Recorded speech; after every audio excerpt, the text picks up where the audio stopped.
من الشیطان الرجیم بسم اللہ الرحمن الرحیم فمن اظلم ممن افترى على الله كذبا او كذب بآیاته انه لا يفلح المجرمون ويعبدون من دون الله ما لا يضرهم ولا ينفعهم ويقولون هؤلاء شفعاؤنا عند الله قل أتنبئون الله بما لا يعلم في السماوات ولا في الأرض سبحانه وتعالى عما يشركون۔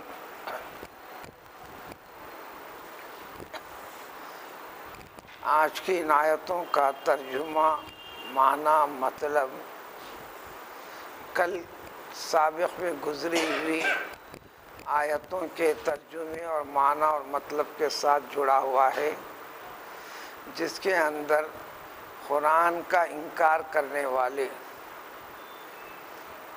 کلام پاک کے ذریعے سے پیش کیے جانے والی ہر چیز کا انکار کرنے والے، جس کے اندر سب سے پہلی اور سب سے بڑی چیز جو انسان کا بگڑا ہوا عقیدہ ہے اس کی اصلاح، توحید باری تعالیٰ کہ اللہ تعالیٰ کی ذات میں، اللہ کے صفات میں، اللہ کے کاموں میں کوئی بھی چیز شریک نہیں ہے۔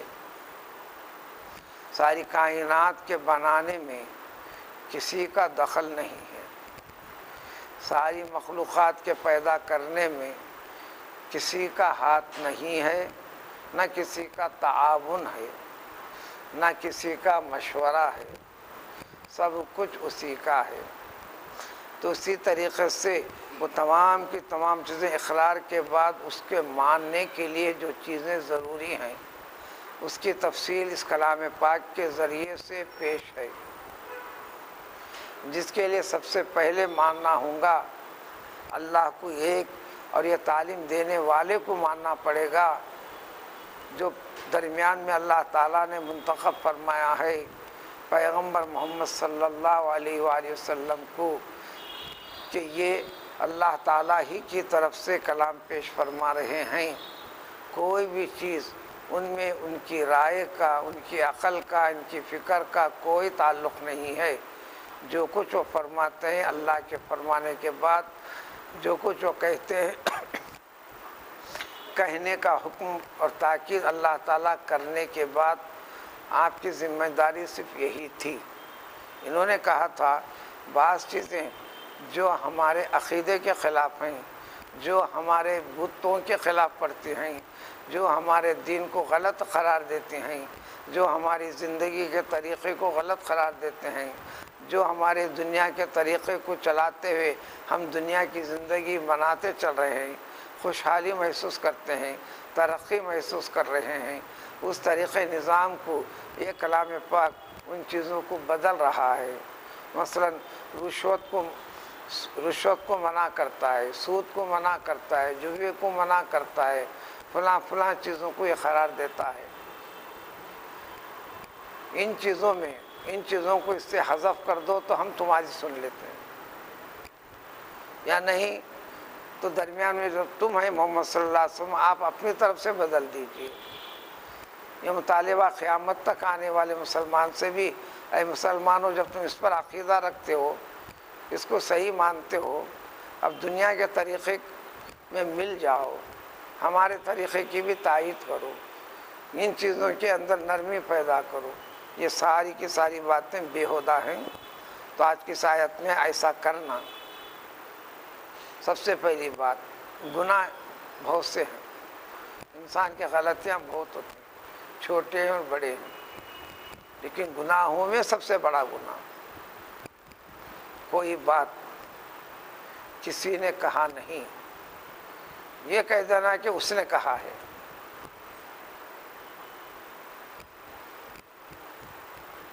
محمد صلی اللہ علیہ وسلم کے پر الزام تھا کہ یہ کلام پاک اللہ کا کلام نہیں ہے، یوں ہی محمد اپنی طرف سے کہہ رہے ہیں علیہ الصلوۃ والسلام۔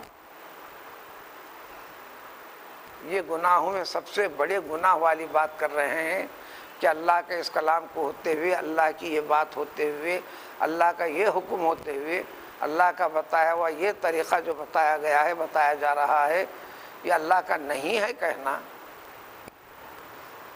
یہ اللہ کے بارے میں افطرا، اپنی طرف سے ایک بات بنا کر جھوٹی بات کہنا، یہ گناہوں میں سب سے بڑا گناہ ہے۔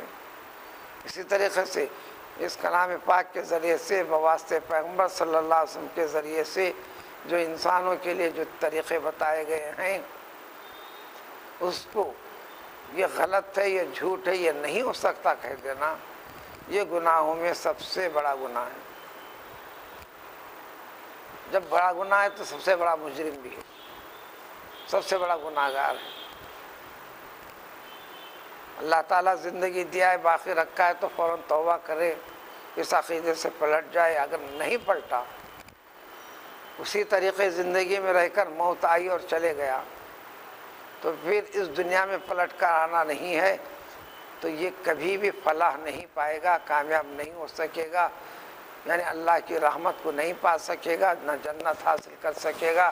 اللہ کے پاس جو غضب کا مقام ہے، دوزخ اور اس کے ہولناکیاں اور عذابات مختلف قسم کے، بس اس کے نصیب میں وہی آ کر رہیں گا۔ پھر انسان کو اس کی عقل کی پٹی پڑھاتے ہیں۔ اللہ نے عقل دیا صحیح اور غلط میں فرق کرنے کے لیے، لیکن یہ کس نظریے کے ساتھ اس کو قبول کر لیا؟ انہوں نے پرستش کرنے لگ گئے، پوجا کرنے لگ گئے، سر ٹیکنے لگ گئے، عقیدہ رکھنے لگ گئے اللہ کو چھوڑ کر ایسی چیزوں کے ساتھ جو لوگوں کو ذرا برابر بھی اگر نقصان پہنچانا چاہے، ان کا بگاڑنا چاہے تو بگاڑنے کی طاقت نہیں، ان کو فائدہ پہنچانا چاہے تو فائدہ پہنچانے کی طاقت نہیں، بلکہ جس کا ذکر یہاں نہیں ہے، بلکہ وہ خود ان پر آنے والے نقصان کو ہٹانے کی طاقت نہیں، خود اپنے لیے کچھ فائدہ بنانے کی ان میں طاقت نہیں۔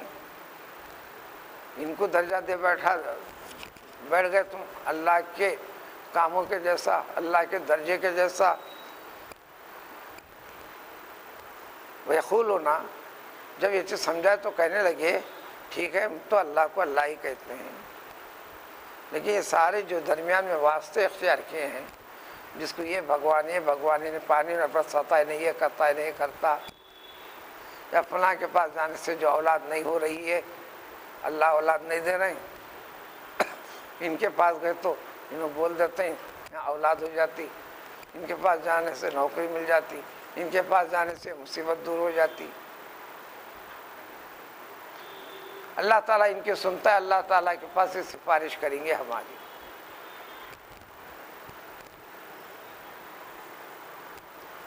جبکہ سفارش کی اہلیت بھی ہونا، یہ جو کہہ رہے ہیں یہ کہاں سے کہہ رہے ہیں؟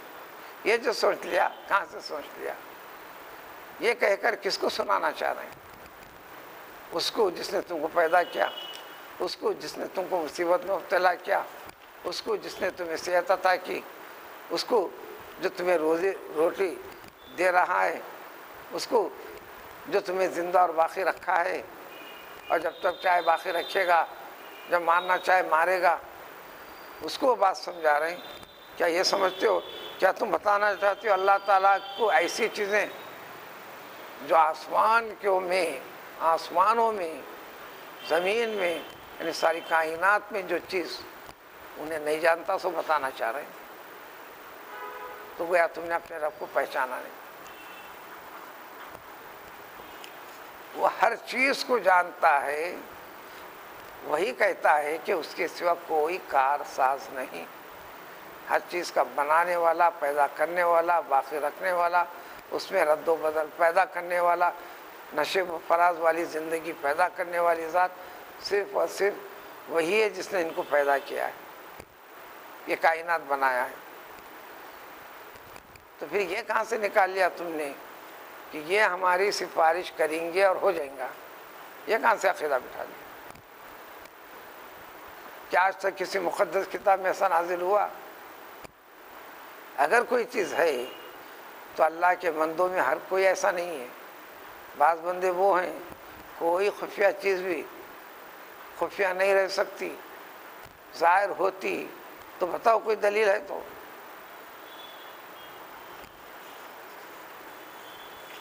جب سے انسان ایسا کرتے رہے، جب سے انبیاء کو بھیجا جاتا رہا، جب سے یہ مطالبہ ہوتا رہا، آج تک کسی نے بتایا بھی نہیں. بس ایک فرسودہ عقیدہ بٹھا لیا، بس اس کے پر چلنے لگ گئے.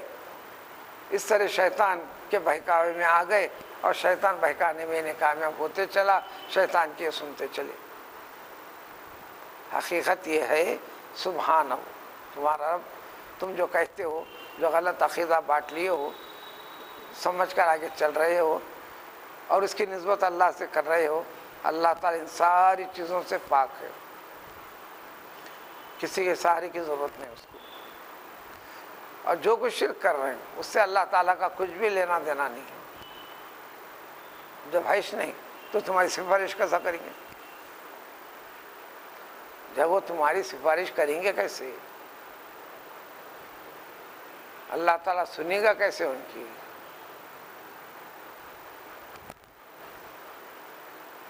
اللہ تعالیٰ نے انسان کو پیدا کیا، کافر بنا کر پیدا نہیں کرا، نافرمان بنا کر پیدا نہیں کیا، بالکل صاف صاف. بلکہ جب دنیا میں پیدا کیے، ایک زمانے تک انسانوں میں یہ شرک کا عقیدہ نہیں آیا. پیغمبر نوح علیہ السلام تک نہیں آیا. اس کے بعد یہ ساری کے ساری چیزوں نے پیدا کر لیا. اس لیے اللہ فرماتے ہیں سارے کے سارے لوگ صرف ایک ہی قوم تھی، ایک ہی مذہب، ایک ہی طریقہ. بس انسان اللہ اللہ، وہ خالق مخلوق، یہ عابد و معبود، وہ رازق مرزوق، وہ پیدا کرنے والا، یہ پیدا ہونے والے، وہ مارنے والا، یہ مرنے والے. جو بات آگے بڑھتے گئی، دنیا بڑھتے گئی، فاختلفوا، کئی ایک قسم کے اعتراضات، اختلافات کرتے ہوئے الگ الگ حصوں میں بڑھتے چلے گئے.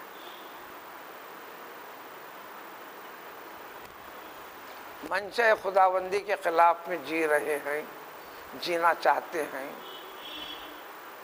باطل اور غیر غلط طریقے ذہنوں سے نکال کر بنا کر دین کا نام، اصول کا نام قرار دے رہے ہیں. یہ اتنا بڑا جرم ہے. جب جب ایسے گناہ ہوتے گئے اسی وقت اس کی گردن دبوچ دی جائے، اس کو مار دیا جائے، اس کو زندہ نہ رکھا جائے، پھر رازق کی طرف سے اس کو رزق فراہم نہ کیا جائے، پیدا کرنے والے کی طرف سے اب اس کی حیات وہیں پر ختم کر دیں. تقاضا تو یہ ہے، لیکن تمہارا رب اجلت نہیں کرتے اور مہلت دیتے. تو لہذا ہر زندہ انسان کو حکم ہے، تمہاری زندگی تمہارے رب کی طرف سے تمہارے لیے ایک مہلت ہے، موقع ہے.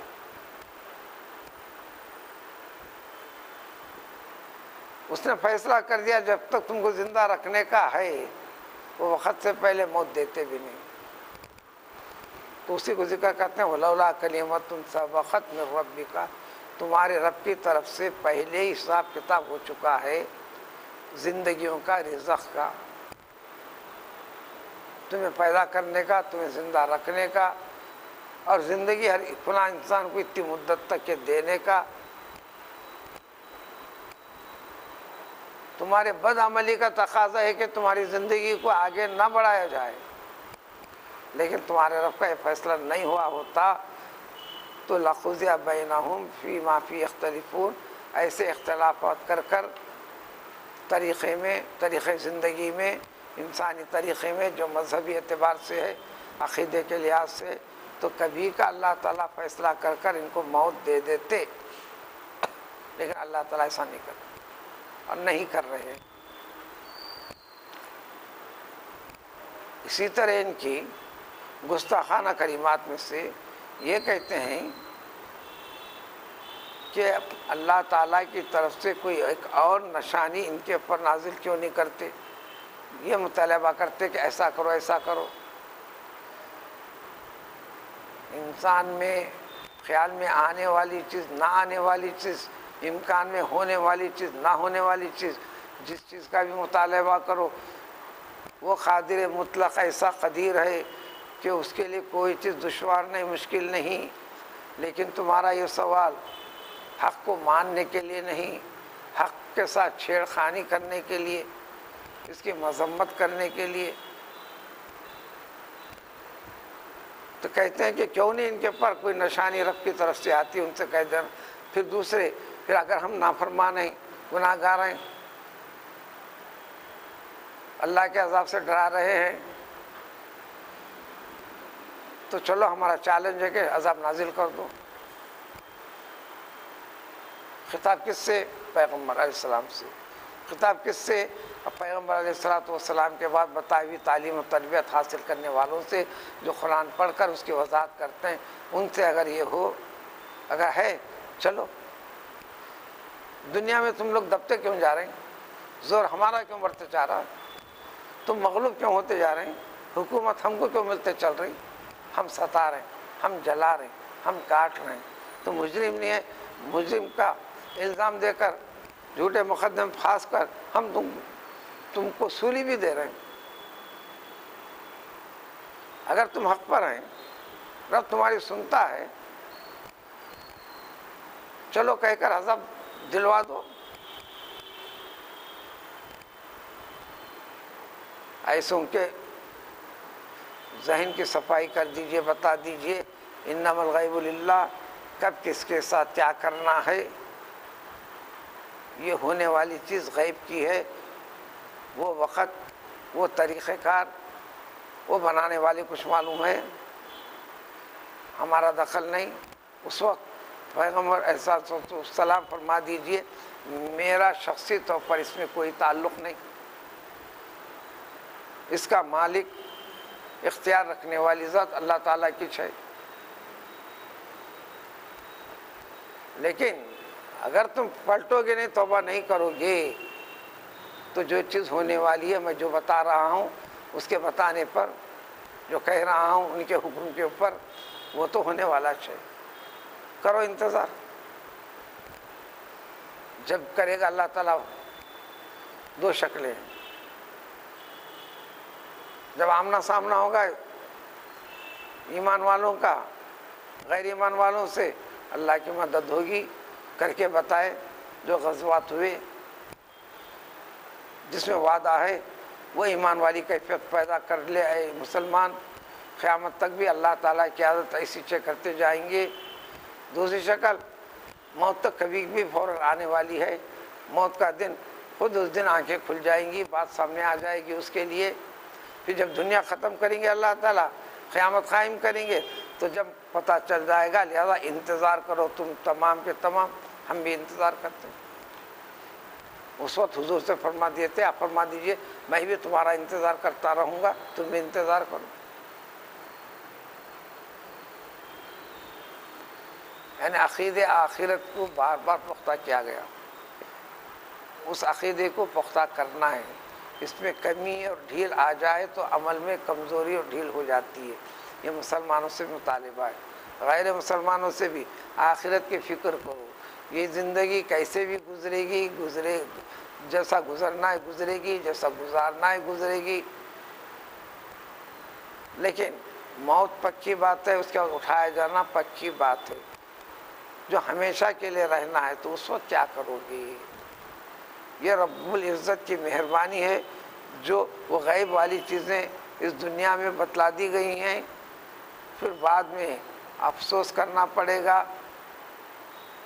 دوبارہ زندگی طلب کرو گے، ملے گی نہیں۔ زیادہ موقع طلب کرو گے، ملے گا نہیں۔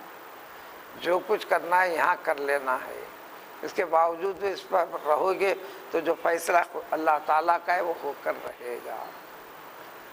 پھر آنے والی اگلی آیتوں میں بھی اللہ تعالیٰ کی قدرت کو ظاہر کرنے والی چیزیں، اور انسان ان ساری چیزوں سے عبرت حاصل کرنے کے بجائے جو کمزوریاں پیدا کرتے چل رہا ہے، اس کی تفصیلات اگلی آیتوں میں۔